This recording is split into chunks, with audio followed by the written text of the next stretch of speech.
Hello YouTube, back once again with my film reviews, and today I saw the new Studio Leica film, Kubo and the Two Strings, and before I get into this, let me just quickly go into what I think of Studio Leica's other work. Honestly, I think these guys are just unbelievable. They have only made 4 movies, counting this, but my god, Coraline, in my opinion, that's a modern masterpiece. Honestly, one of the best book-to-film adaptations of all time, and not just saying, like, animated, I'm just saying any, like, just period, one of the all-time best. Like, I was a huge fan of the book, and, like, when I saw that movie, I said, that is the best I could have ever hoped for seeing that movie. That movie's incredible. Then there was Paranorman, another fantastic movie, another modern masterpiece, in my opinion. It's just being a wonderful throwback to, like, 1980s horror films for, like, kids, and that helped. It was jaw-dropping plot twist I've ever seen in a movie, and so that movie was fantastic. There was the Box Trolls, which I'm with most people on that. It's not bad. It's still a good movie, but it is far worse than their first 2 films. So when this movie was announced, I didn't know what to think, how to feel, because if this was made right after Paranorman, I would say this is going to be amazing. But I sat through Box Trolls, so I didn't know how this would be. And let me just say, this is a complete return to form for them. This movie's fantastic. Let me just say that right now. The plot of this movie, it is about a young boy named Kubo who lives in some remote Japanese village with his ill mother that he takes care of, and he just spends his days going into town and performing mystical origami acts for the villagers with his magical shamisen. Is that how you pronounce it? However you pronounce that instrument. And then one day something goes wrong, and basically an enemy called the Moon King is trying to get him, and he wants his other eye, to be more specific, because he only has one eye, Kubo. And from there he teams up with a monkey and beetle to try to track down 3 mystical artifacts that can apparently, when combined, can defeat the Moon King. That's the plot of the movie. Let's get into the good and bad of this movie. The good, let me just say this right now, as per usual for Studio Leica films, and even more so in this film, the stop-motion animation in this movie is just jaw-dropping, and honestly, it's probably the best I've ever seen. Like, it's amazing how fantastic this stop motion is. Like, there is just such a level of detail to it. Just, there's so many, like, small, like, details in the background. Like, this is probably, like, the largest sets I've ever seen in a stop motion film. Like, because, like, usually with stop motions, like, they try to, like, put the film in, like, very constrained areas, like a town or like a specific, hill or area. Like, no, this movie, like, goes all over, and it's for the most part almost always outside, and it's unbelievable to look at just when you think this is all stop motion and physical models. Well, for the most part, there's some parts that are CG, but for the most part, this is all physical models and actual sets, and it's pretty unbelievable on that regards. That, and like I said, even though they do use CG from time to time, it is seamless when they use it. Like, it does not look like it does not look awkward at all. Like, you can just, like, clearly tell, like, oh, that's where the stop motion ends and the CG ends. Like, it's like a clear contrast, and you're just, like, saying, like, that looks really bad. Like, you don't notice it, like, when it's happening. Like, you notice it when you think about it, but it doesn't bother you in the slightest. It's just so unbelievably well incorporated with the actual physical model. So that's incredible. And this movie did something I've never seen a stop-motion film do before, and this movie has action sequences, and not like something like Nightmare Before Christmas or Coraline, in which there's chase sequences. No, there's, like, full-on battle sequences in this movie with stop-motion animation, and it's mind-blowing. I didn't know you could do that with stop-motion animation. Like, I just assumed that no, because you would have to do it every frame by frame, you would have to, like, make the stop-motion. But they do it, like, and it's really good fight sequences. Like, they're fast-paced, they're intense, they're really enjoyable, and, like, it's, like I said, it's not just, like, chase sequences. Like, no, these are characters, like, pulling out swords and, like, just clashing with one another, being thrown all around, and it's just I didn't know. It's just amazing to see this with stop motion animation, because I really didn't think this would ever be possible, but it is. Like, there is just so much action in this movie, and it's all so fantastic when it happens, and it all looks so beautiful and gorgeous, and there is just some of this that I was just looking at the screen like, how the hell did you do this? Like, how did you make this? Like they show, like, when you see the movie, I would recommend staying past, somewhat into the credits, when they show, like, how they, like, made one, like, the bigger models for, like, one of the bigger action set pieces. Like, it's unbelievable the fact that they made this, and, like, just to make this, like, one action sequence. It's not like this is, like, the only action sequences. There's constant ones. This is just one of the bigger ones, and you can't even imagine the amount of work that went into making it, and it looks gorgeous, and I really can't. I could really just talk about how unbelievable the stop motion is for like hours, but let's get to the other good things about this movie. The voice acting and the characters in this movie are great. I will say that they are. This movie is not just held up on gorgeous animation. Like, the characters and their voice acting is all really good. Art Parkinson as the voice of Kubo, he does a really great job. He does feel like a real kid. Like he's somewhat full of himself from time to time. That, or like he's somewhat just adventurous, or kind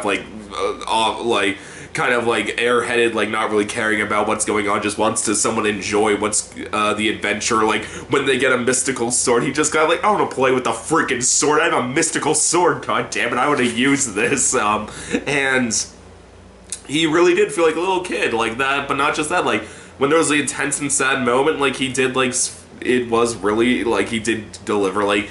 He did seem very sad and heartbroken, so I really did love the character of Kubo. Charlize Theron as the monkey he teams up with, she did a great job also. Charlie's just able to switch between being serious and badass, like during the fight scenes and when she's trying to, like, explain to Kubo what dire situation they're in at the moment, but she could also be really heartfelt and sincere, like during the scenes when she's like, she's bonding with Kubo, and like especially when a big reveal was made about her, like she was able to be very heartfelt. This character, she wasn't just like a complete stick in the mud. Matthew McConaughey as Beetle, he got a lot of good laughs out of me. McConaughey, I was really annoyed when I saw he was in this movie. I was like, oh god, his voice is gonna be way too distracting. It's not distracting. It actually really does suit this character, and he is really funny for the most. He does get a lot of good laughs. He did get a lot of good laughs from me throughout this movie. So I really did love McConaughey. Rooney Mara as the sisters that are tracking Kubo, that are trying to capture Kubo. Rooney Mara gives a really creepy performance. It's not just her voice; they clearly did something to her voice with the audio, but still, it is a really effectively creepy performance. I thought Rooney Mara was really effective. So yeah, voice acting and characters were all really good. Not just that, I really did love the feel and plot of this movie. Because like it starts off the way the trailer does, it's the scene from the trailer in which like you see a woman in the middle of a rainy storm, like playing her instrument. Shamisen,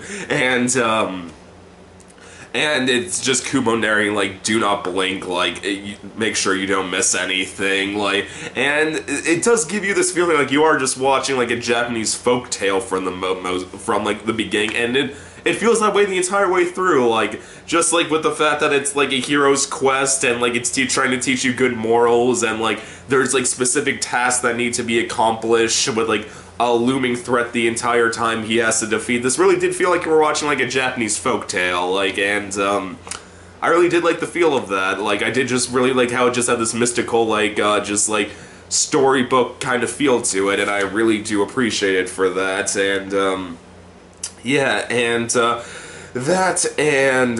sorry, just wrote some notes for me, I will also say this, though, even though this was a very, had a mystical, wondrous feel to it, this movie could be really dark and, melancholy and just really like creepy from time to time. Like I said, Rooney Mara as the sister. It's like it's not just her voice performance. The model design of her and the way they have the character move are really effectively creepy. Just like they have like this like they're dressed completely in black. They have these two like kabuki masks on. Like they have like I forget, like they have a hat that's like over like the top of their head. Like every time they show up, like they don't eat, like you don't see their face, you just hear them speak, and then like they just like float. They don't like without like moving their body at all. They just like float over like a spooky demon ghost thing like over to Kubo, and then like would raise their hat and you would see that creepy kabuki mask. It was really creepy. Like I heard like a kid like in my audience who was like starting to get really flipped out by them because it is an effectively creepy design, and I give this movie a lot of credit for the fact that it does really have a lot of weight to this movie, because when characters die in this, they die. Like, there are characters, like, and I'm not just saying the villains, like, there are heroes in this film who don't make it to the end, and it's not like they revive them at the end. No, they stay dead. They died in their journey, and Kubo just has to live with that, and I really do appreciate this movie for not bringing characters back from death. They just said dead is dead, and I really do appreciate this movie for that. So yeah, goods of this movie: animation, characters, story, all fantastic. What did I not like about this movie? I have a few issues with. I had a few issues with it. That. Even though McConaughey got a lot of good laughs out of me, some of the jokes in this movie were really big groaners. Like, they do some really bad puns, and they're not over the top in how horrible they are to be enjoyably bad. And not just that though. Like, there's just scenes like when an intense like thing would be going on, and then I guess the director thought they needed some relief for the kids who are like, in case this was too intense for them, and they would just say a lame joke. I'm like, that was really annoying. This could be that. I thought the ending could be pretty corny. Like when Kubo starts giving a speech, like I was just like, this is getting really sappy right now.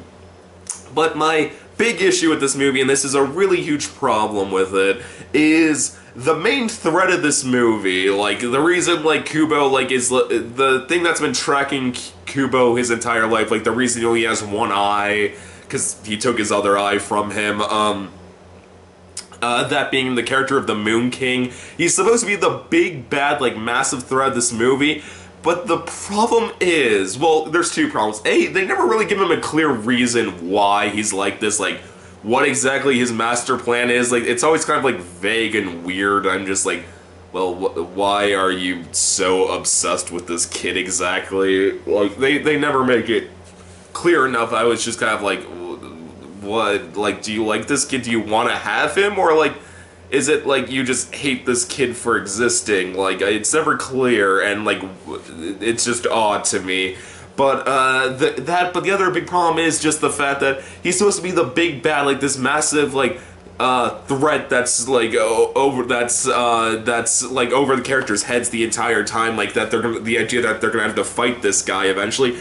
But the problem is you never see him until the last 10 minutes of the movie, so there's no big suspense, or like you're like there's like never a scene like when you see him early on and he just like completely wrecks these guys, and like so you just know like how threatening he is to them. But the thing is, you just never see them until the last 10 minutes. So because of that, like, you're never really afraid of him because you just don't know what he is. It's not like mysterious. You're just like, because they never like allude to what his power is or what he can really do or like how like unstoppable he is. They just say like, it's just them basically saying like, oh, there's this guy you're gonna have to fight. His name's the Moon King, and you should be really afraid of him. And I was just like, no, you need to give me a reason to be afraid of him. You need to show me something to be afraid of him. So, and that's really the huge issue of the movie, is that basically the main plot line of the movie, just that being Kubo having to fight this guy, like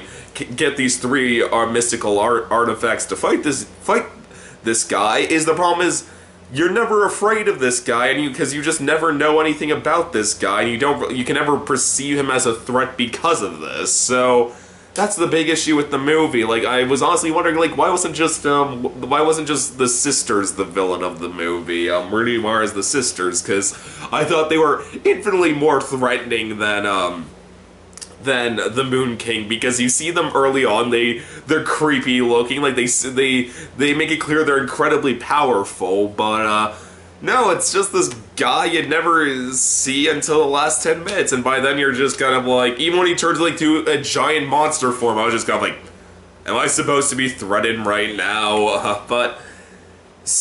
And that's, like I said, that's the huge issue of the movie, is that the main plot line, the main purpose of the plot is just kind of lame. And it does get really annoying, so yeah, that's Kubo and the Two Strings. Honestly, if I was gonna rate this on how much I enjoyed this movie, I would probably give it an 8 out of 10. I would say I loved it, it's a great movie, but it could have been better.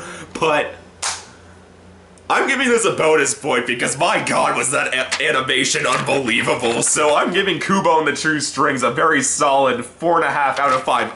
This is fantastic. I mean, just because of the animation really did boost this point up for me, because it's so unbelievable. So, in conclusion, go see Kubo and the Two Strings. I wouldn't say it's as good as Coraline. It may be better than Paranorman. I have to think about that more, because I would say Paranorman had the higher points, but it also had the lower points than Kubo. But still, though, my god, do I love this studio's work. Leica Studios, god, I want to see what they do next, because they've been doing they have not stuck to a single, genre, and that's why I kind of really do appreciate it from them. From their 4 films, we've had a gothic fairy tale, and then we had a tribute to 80s horror films, and then we had a kind of fantasy comedy adventure, and now we've had a Japanese samurai film. So yeah, I love these guys. Go see this movie, if not just for the animation. This needs to be seen. It's so unbelievably beautiful. So, yeah, YouTube, as always, please subscribe, and I'll see you next time. Okay, bye.